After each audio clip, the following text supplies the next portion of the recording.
কোরআনকে বুঝতে পারে, কোরআনের সমাজ ব্যবস্থা বুঝতে পারে, তাহলে মানুষ কোরআনের পক্ষে চলে আসবে।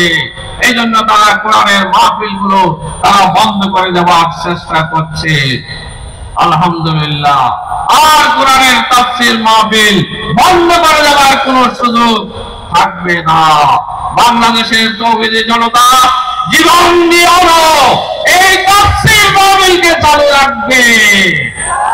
সম্মানিত ভাই ও বন্ধুগণ, আমাদের এক মুফাসসিরকে তোমরা হত্যা করতে পেরেছ, কিন্তু বাংলার জমিনে হাজার হাজার মুফাসসির তৈরি হয়ে গিয়েছে।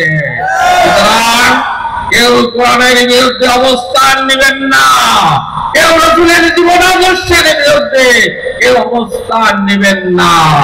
যারা কোরআন এবং রাসূলের আদর্শের বিরুদ্ধে যারা অবস্থান নেবেন, তারা ইতিহাসে রাস্তা করে নিক্ষিপ্ত হবেন। সম্মানিত ভাই ও বন্ধুগণ, আজকের এই তাফসীরুল কোরআন মাহফিল থেকে আহ্বান জানাচ্ছি, আমরা এই তাফসীরুল কোরআন মাহফিল থেকে দিনের দাওয়াত আমরা মানুষের কাছে পৌঁছে দেব। আমরা মানুষের কাছে ইসলামী সমাজ নির্মাণের কথা মানুষের কাছে আমরা পৌঁছে দেব। আল্লাহ রাব্বুল আলামিন এই তাফসীরুল কোরআন মাহফিলকে তার রহমতের চাদর দিয়ে ঢেকে রাখুন। এই তাফসীরুল কোরআন মাহফিল সফল হোক, আল্লাহর কাছে এই তৌফিক কামনা